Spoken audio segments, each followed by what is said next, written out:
there's one of two ways this is going to happen.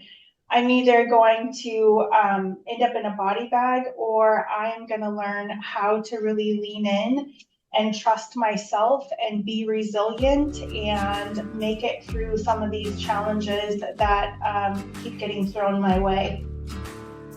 Some people, they're just born into the storm. Others, caught up in its fury. You just heard from our guest today. Welcome to How People Grow, the podcast, season 2. In this season, we're going to hear from a former heroin addict, a religious outcast, a Native American, former soldiers, all seeking something more. So tell me this, what makes a survivor rise? It's resilience, which is the ability to fight and to bounce back. I've been long fascinated by this subject because life is hard, and I've walked in the shadows. And here's what I've learned. The strongest hearts are often the most broken. Hi, I'm David Achata. Great to meet you. I've navigated many worlds, from the corporate space to the complex world of faith. Welcome to the podcast. And today, there's no embellishment here. We get to talk to one of my heroes. This is Amy Buckingham, who is a healthcare executive in Northern California. And Amy, I am so excited to talk to you for the time that we have. And so introduce yourself with however you want people to know of you, and then I want to jump into who you are and your story and what we're going to be talking about today with the principles of resilience I think you embody. Okay, well, thank you so much for having me. It's always a great time with you, David. And you too are one of my heroes. So, my first name is Amy, last of Buckingham, just like it sounds. I am a nurse and have been a nurse for a very long time, background in emergency medicine, and then have been on an executive journey here recently, about the last year and a half, and just having a whole lot of fun doing that. Awesome. Well, when I was able to work with you a couple years ago, I got to know some of your story, and there are some fascinating principles of resilience that me and you were talking about that I thought maybe we could just start with. And then I want to jump into your story and let our listeners hear who you are and where you came from. So tell us a little bit about this resilience model that you mentioned, and let's just talk about the principles within it. Okay, well, I feel like before I can start there, I have to rewind and kind of start with potentially how I may have built some of this resiliency within myself. I don't think that we often know our own human strength, or how much we can take on, until we're forced to face adversity and to really have to challenge ourselves in that way. I was born and raised on a little Indian reservation, one of the largest in Northern California. And growing up there was a whole lot of fun. Previous to me getting there, I lived in a town about an hour and a half to the south, where my mom and dad, a normal family, and then all of a sudden they kind of get divorced, and my sperm donor kind of does a 180 and really becomes quite abusive and controlling. I am the oldest of two daughters, and I think that is a pivotal time in my memory in which I can distinctly say that I found resiliency through, well, fighting,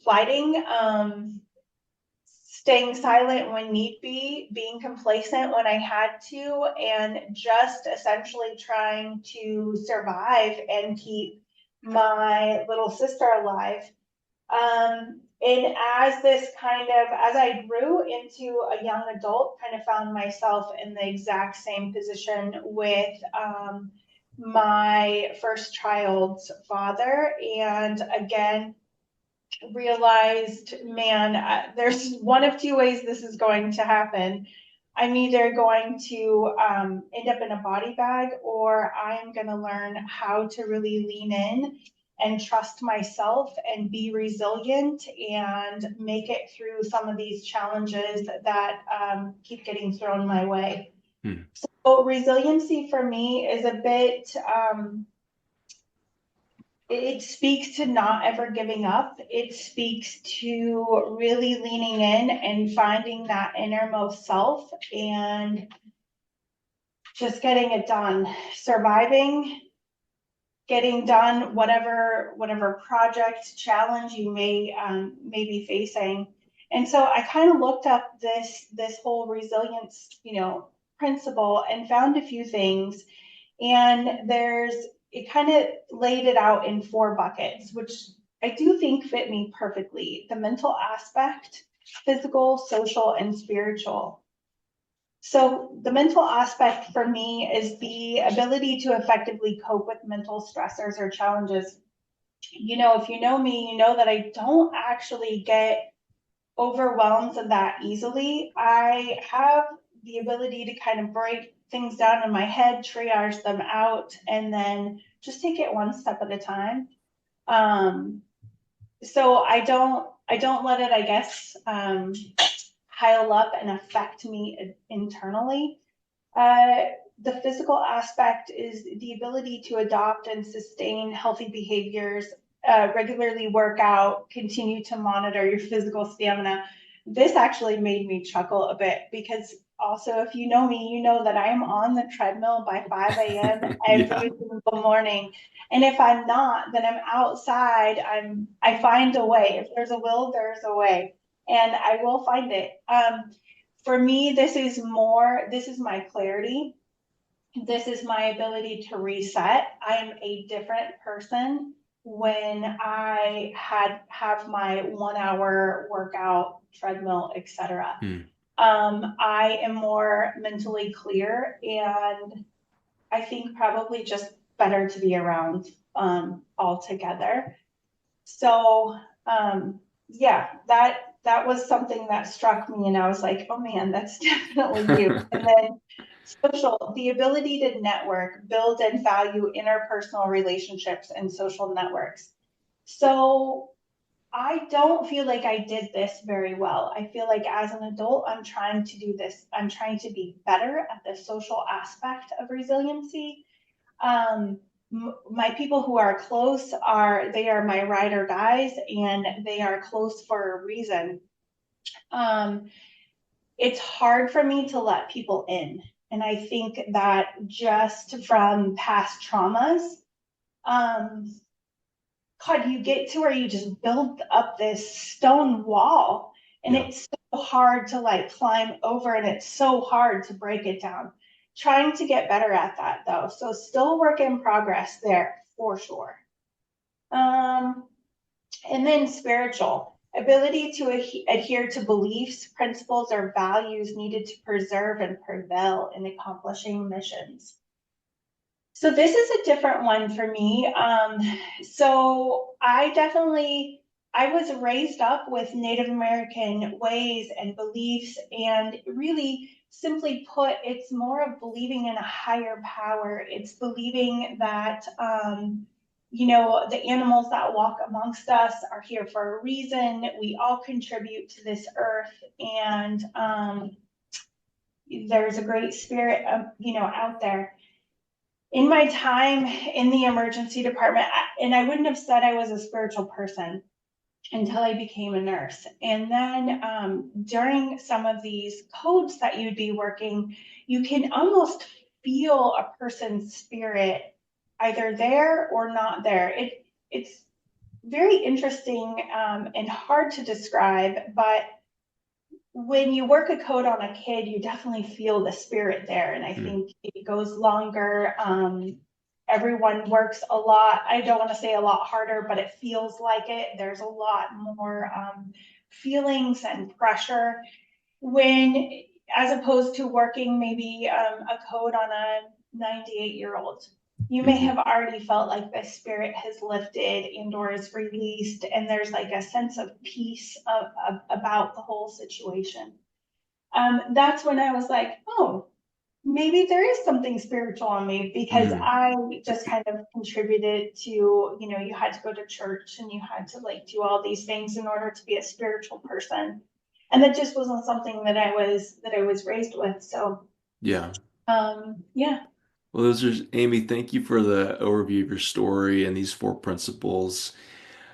There's so much in here I want to try to squeeze into this interview because for our listeners, I actually traveled to Amy's place of origin once to the reservation, and so I want Amy to share a little bit, a little more high definition about the details of your origins because you have come to this place in your experience that is kind of unlikely.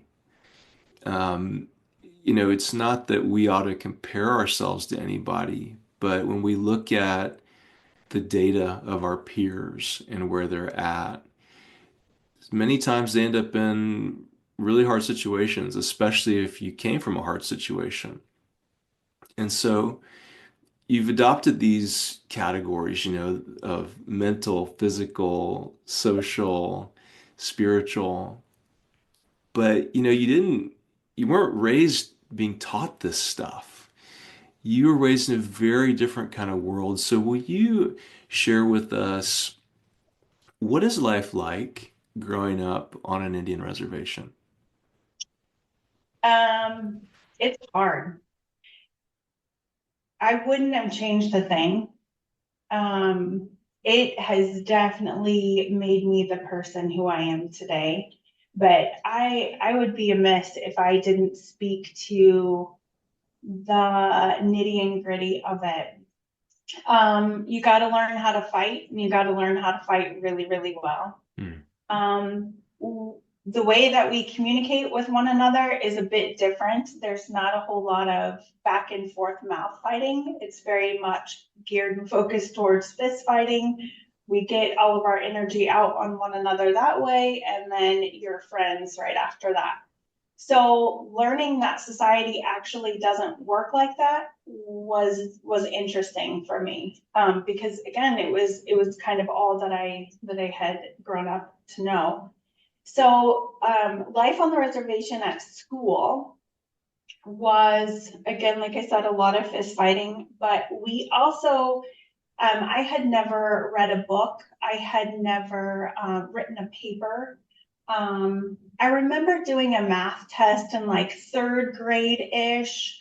And then high school was more like um, how to sew a button back on, how to like cook simple stuff with flour. We hardly had to attend school. We really showed up so they could capture the dollars for us being there.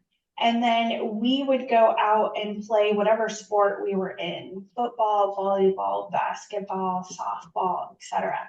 I got very, very good at softball and actually ended up earning myself a full ride to a college in Sacramento, um, where during my physical exam found out that I was pregnant at 18 and I wasn't aware that you couldn't play collegiate sports pregnant, because we did that on the reservation all the time. So this is new to me. I'm like, what do you mean? Wow. So I couldn't go to school. I was determined to stay over in Sacramento because I did not want to go back to the reservation. Um, I knew that I would get sucked in the wrong way. The reservation is, once our mill shut down, it was like in the early 90s, we had a very robust Louisiana Pacific lumber mill, and lots of people worked, and the community was just different. The mill was taken away because of the spotted owl, and there then became no jobs for anyone. So you definitely saw alcoholism increase, drug addiction increase, homelessness, people just unemployed. Now the government thinks that they're doing us a service by saying you can stay on unemployment indefinitely. Well, that doesn't really help because there's no incentive to actually go and be more, do more, etc. I didn't want to get into that spiral. All of my friends were still on the reservation. I wanted to be different. I didn't understand why I wanted to be different, but I knew I needed to be different, especially if I was now going to be responsible for this child. Started working over in Sacramento and delivered him June the 6th of 1997. And really wanted to be more. Life was really tough. And when I say really tough, man, I knew how long I could run the heater in order to afford the bill. I had 5 cents left after every paycheck of every month. It was tough. There was no Christmas presents. There was no Christmas trees. It was all we could do to just live. And to be honest, if WIC wasn't a thing, we probably would have starved to death. Can you explain what WIC So is, real quick? WIC is Women, Infants, and Children, and it may just be California. It's a governmental program that for profoundly or low income families, you can qualify for all of these different food vouchers. And so there's things on there like Cheerios, sugar. It's not necessarily super healthy, milk, flour, but it's staple items where you can live. And so we lived off of that for many years, very thankful for that program. And then I decided that I couldn't keep doing this to him, my son. And so through a series of many different low points with a relationship with his father, couple instances where he attempted to kill me. We made it through that, and in the middle of the night, I made the decision that we were going to flee for safety because things were just escalating to a point that I didn't think that I'd be able to turn that around one day, and I didn't want my son subjected to that. Left in the middle of the night with nothing but what I could pack in my car and the kiddo, and that kind of was the start of our journey, essentially on the run. When I say that because you cannot seek any kind of governmental support or services unless you disclose who the child's father is. Made sure to never do that so he could never find us. So I'm saying that to say what I had was all that I had. There was no governmental support coming in besides what I got from WIC. My son started kindergarten, and I vouched to myself that I was going to start college. His daycare would decrease, and that would then allow me to pay for tuition. He turned 5 years old. I don't know how old I turned, maybe 24. And he started kindergarten. I started my journey into college. I tested in English as a second language. That's how far behind I was. I was tested in less than basic math. And the counselors looked at me and had the tough conversation of letting me know that this journey probably wasn't going to go very well. That I was profoundly behind, and was this the direction I really wanted to go in? I said, no, this is the direction that I am going to go in. So tell me what I need to do. And for me, that was a very humbling experience because there is a lot of pride when you are on a reservation. You are taught to be very prideful of yourself and, don't ask for help, and you're so strong and you're a warrior and all of these things. And so I had to really say, I need help, and I don't know who to turn to for help. I attended tutoring every morning before class and before work. At lunchtime, I went back to tutoring, and then after work, I attended tutoring and a class. I did that for a couple of years until I finally got through some of my basic general education. And then my son really, really, really wanted to be back closer to my parents who lived on a ranch, working cattle ranch, lots of horses, four-wheelers, three-wheelers, etc. And so he just really loved that lifestyle on the reservation. I promised them that I would never go back to the res, but I would go as far as an hour away. And so that's what we did. I ended up starting nursing school, got my associate's degree in nursing, and just honestly started working really hard and trying to provide my son a little bit of a better life. And fast forward, ended up going back to school to get my bachelor's, and then said, why stop there? Got my master's, and then went, wait a second. A doctorate would be a terminal degree in nursing. That would be as high as I could go. There were so many people who said I could not do this. I actually think I need to do this not only for myself, but for every kid out there, especially those on the reservation who are told it's not going to happen for you, bud. So I just completed my doctorate degree in nursing October. Beautiful. Wow. Oh man, it's so awesome, Amy. Your story is so wild.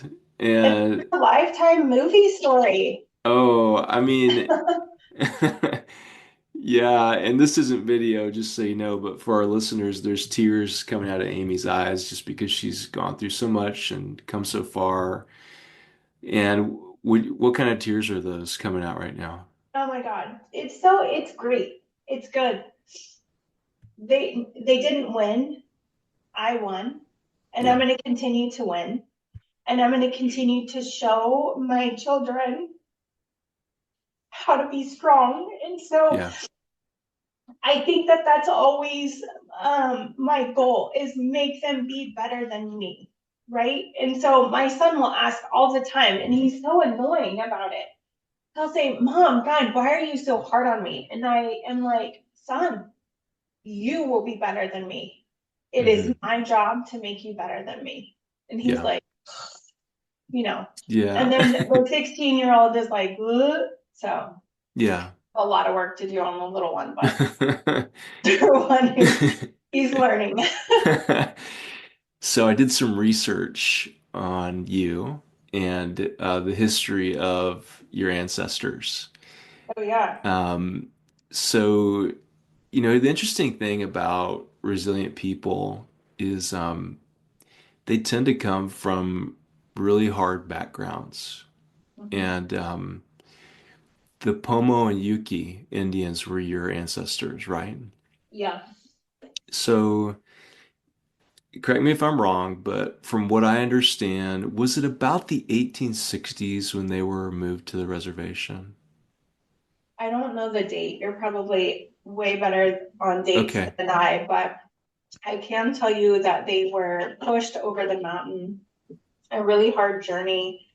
Um, it's quite some treacherous mountain and territory that they had to go through. So they were pushed over. There's four different tribes. They're Pomo, Yuki, Wailaki, Pit River.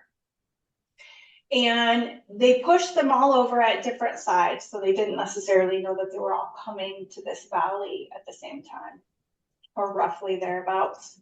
The valley, if you could just close your eyes and picture it, is literally a round valley full of mountains. So in this center is the valley floor, and then you just have very steep mountain terrain all the way around.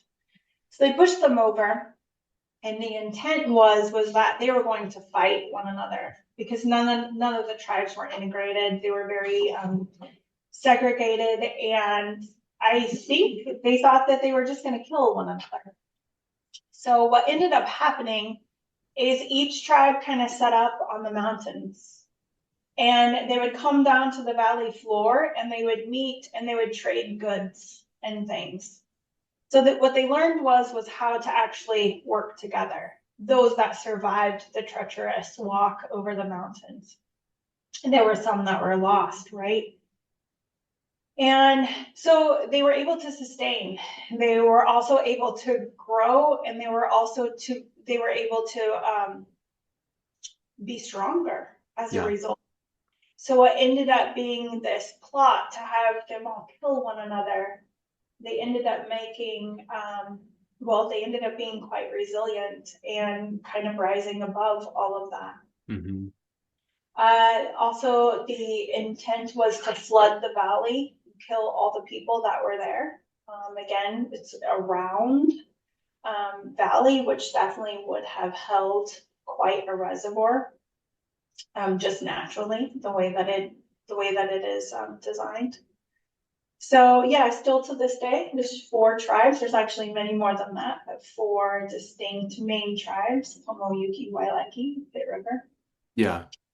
Mhm. Yeah, and I remember when we visited and I learned some of this history, the thought that I had was none of us would be here if we didn't come from survivors. Whether it was immigration or disease or struggle or just surviving the gene pool. I mean, we're all here because we're survivors.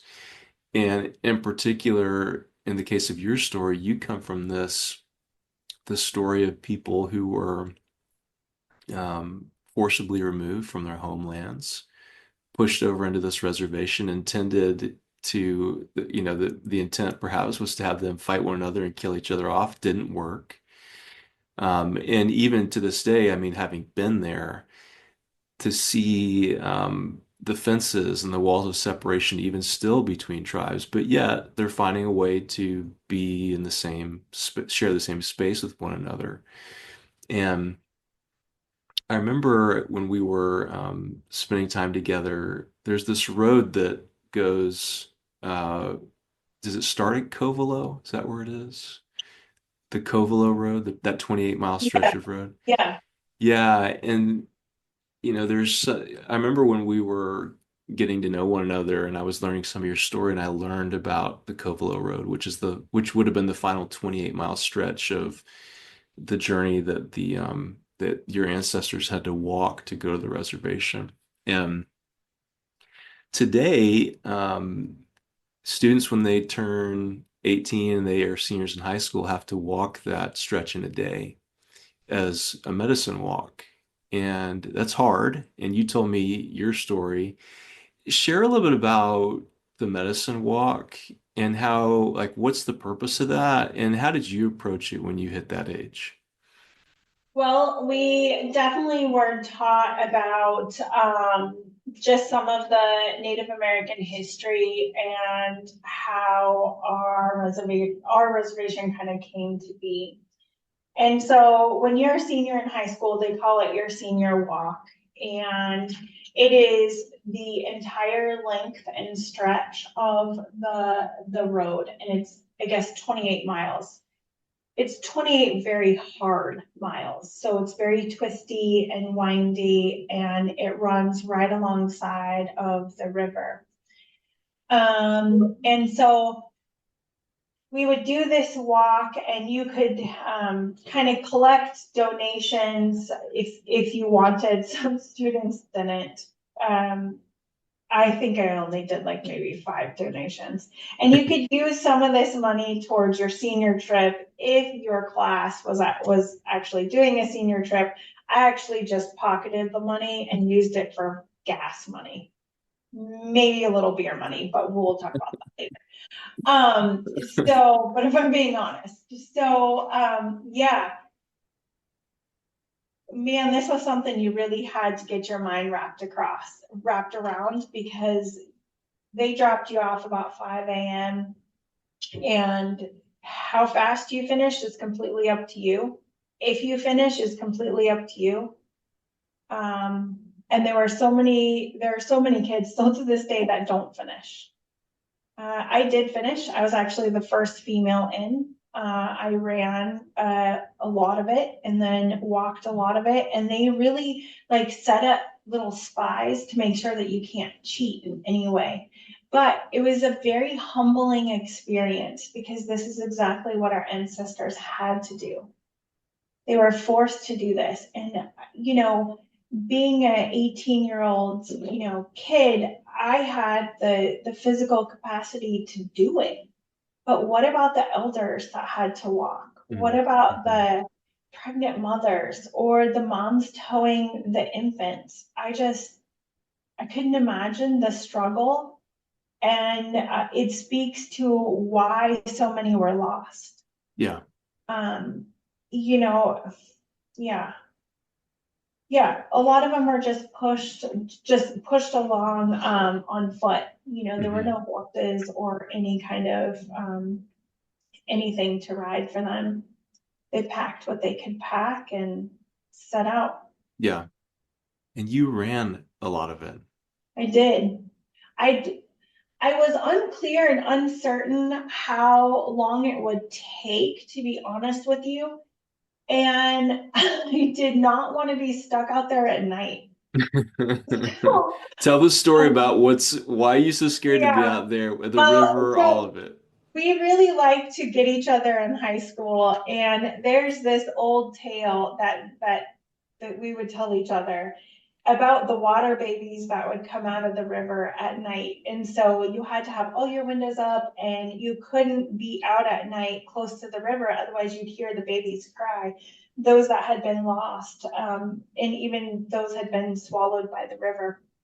And so as high school students playing sports and having to drive out of the valley to get to wherever we were playing, um, man, as soon as we hit that road, we would slide up all of our windows on the school bus, and there were some who had fallen asleep and they'd leave it down, and people would be like, "I hear them screaming, I hear them crying." It's quite calm Wow. now, but again, I really believed it, and so I didn't want to be out there at nighttime. I'm like, I gotta make it in before dark. So yeah, I definitely did. I made it in about 3 or 4 o'clock in the afternoon. Wow, 28 miles. So when Yeah. my daughter was 18, she did a gap year before college, and I wrote her. We did a little ceremony to kind of help her, just come to a place of psychological preparedness for a year of learning about herself. We had teachers, friends who gathered around, and we read her things. We had songs. It was pretty cool. And I don't know if I told you, Amy. Did I tell you that I made you a part of the ceremony? Did I tell you this? But I love this. Love being a part of your ceremony. Well, the subject of ceremony is one that I would like to touch on with you in a moment, because I think that for many of us, the reason that we struggle is because we don't have rites of passage that set apart this moment from the next. We have these moments that just blend together, and life seems so mundane, and we might as well give up. And I've just been learning the last few years the power of ceremony, and so I wrote my daughter a letter. And I'll cry freely and happily with you and for our listeners when I tell this story because I wrote just some things I was proud of her, and then I said I want to tell you a story, and I told her your story. And what I put in there, Amy, was I put in there the story about you deciding that you were going to run this 28-mile stretch, and and that you were the first to finish this hard journey that your ancestors made. And the way that I concluded my letter to my daughter was I said,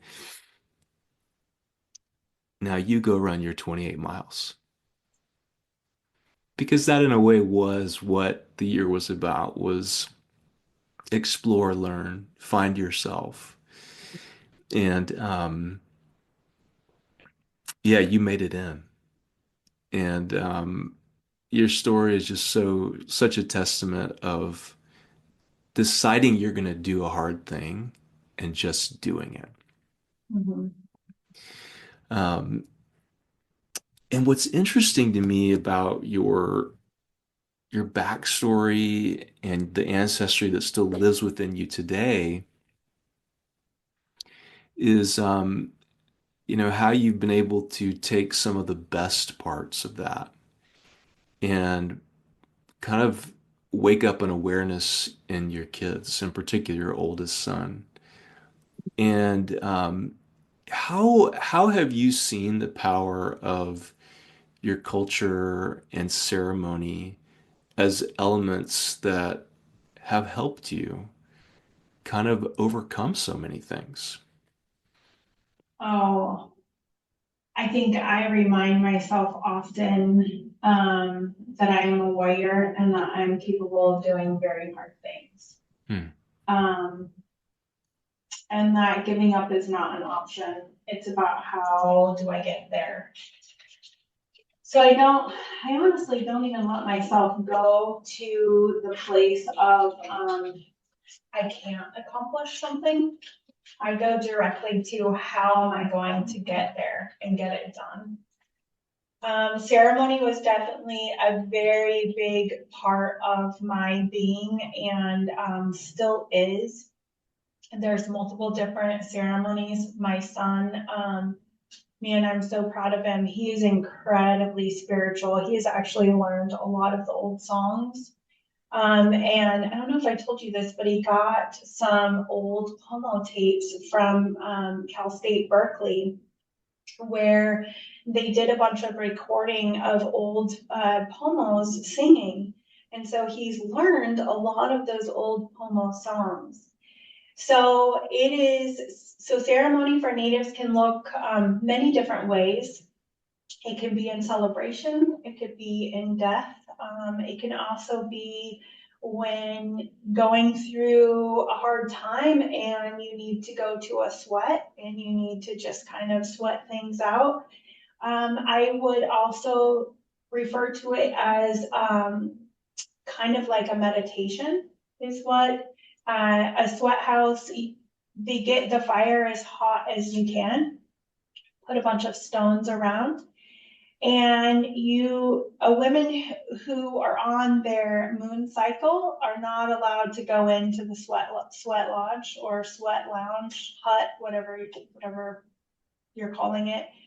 And so you can only go in there if you are pure, and it's a time to just reflect, to sweat all the toxins and bad things out, and to kind of leave that space renewed.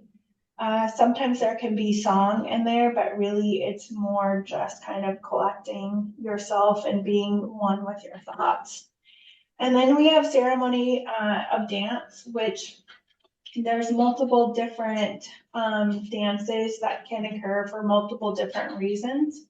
My son does dance. He is what's considered a pomo flicker feather dancer. And so they're covered in the feathers of the flicker bird.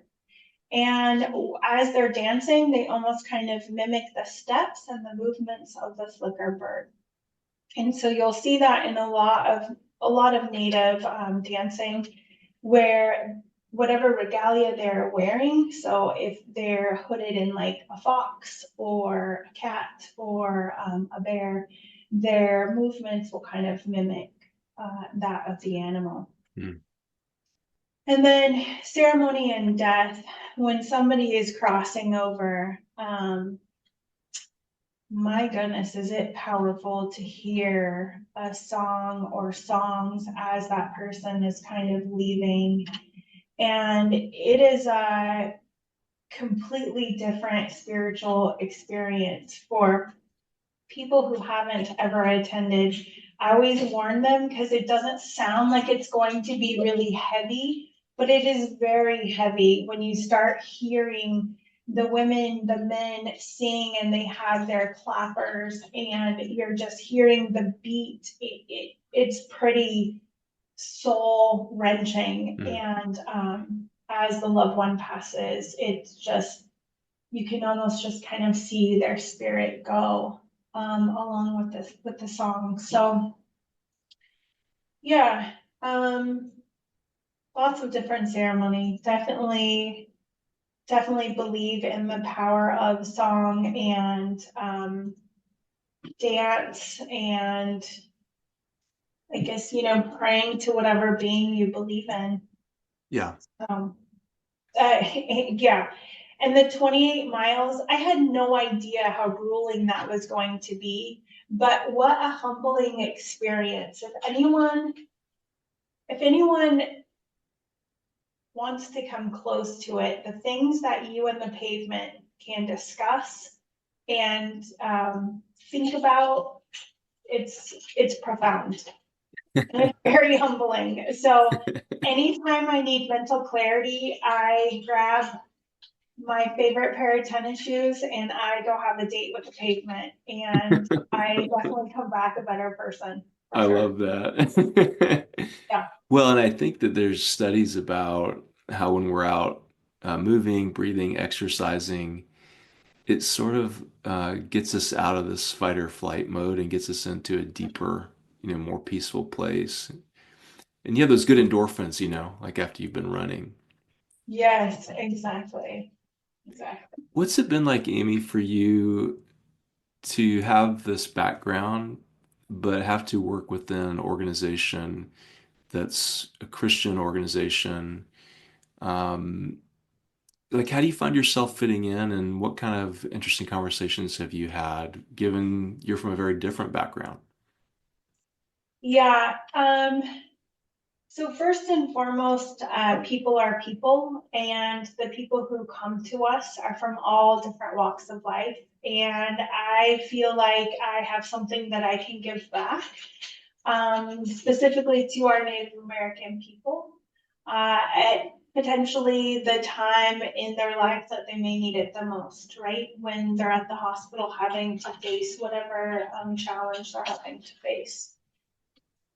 As far as some of the other stuff, I don't know what I don't know, so I ask a lot of questions. I try to just lean in with understanding, curiosity, and yeah, some of it doesn't quite make sense to me, and I think that that's okay. That's the beauty of just being different, right? Some of it does definitely make sense and I get it and I'm like, okay. Um, yeah, I ask a lot of questions. Yeah. Well, to me, that that illustrates some of your personality based on your stories. When you come from a hard place and you learn, oh, I'm not going to make it by myself unless I ask for help, then you become a question asker. I mean, like for me, when I was a kid, I really struggled. I had my own hard things I went through, and by the time I got to first grade, I couldn't read. I had dyslexia. School was a struggle for me. And I remember by the time I got to college age, I didn't want to go to college. My mom told me I had to or I had to move out. So I was like, oh, okay, I better pick something. And I learned when I got to college that if I didn't ask for help, I just wasn't going to make it. And it's interesting how even now working as a coach and as a consultant, one of the basic worldview points that I always have to remember is be curious. You don't know what, like you said, you don't know what you don't know. Yeah. And I think that's probably another principle, for resiliency is learning to be curious as opposed to judgmental. Did you ever watch the Ted Lasso show on Apple TV? No. Oh, Amy, if you, Remember, my life has been a lot of studying for the last few years. that's right, that's right, yeah. I Well, don't I don't watch a whole lot of well, TV. he's a coach from, I think the Midwest or something. He ends up coaching I think it's a British soccer team, they call football team. And he brings over all these simple sayings and just wins the hearts of everybody. It's an amazing show. But that's one of his sayings that he uses regularly is to be curious and not judgmental. Um, anyway, So I'm thinking about this book I read years ago by Angela Duckworth called Grit, and she wanted to study initially, I think it was about West Point students, the military academy, and these are the best of the best. They they had to get a congressional recommendation to get there. Perfect grades, had to be athletic, smart. So these are the top of the top, best of the best, well networked. And she wanted to know, well, why is it that many of them quit when they get into their first year of West Point? And what she found was for many of them, it was the struggle to not be the best. Mm. It was some of their first experiences with failure and hardship. And how have you seen that principle play itself out in your experience when you end up interacting with people who haven't had to struggle as much? Like, what kind of struggles do you see them having? Well, being in the emergency department for a long time, you see many different struggles. Some first world struggles, and you're like, this is, come on now.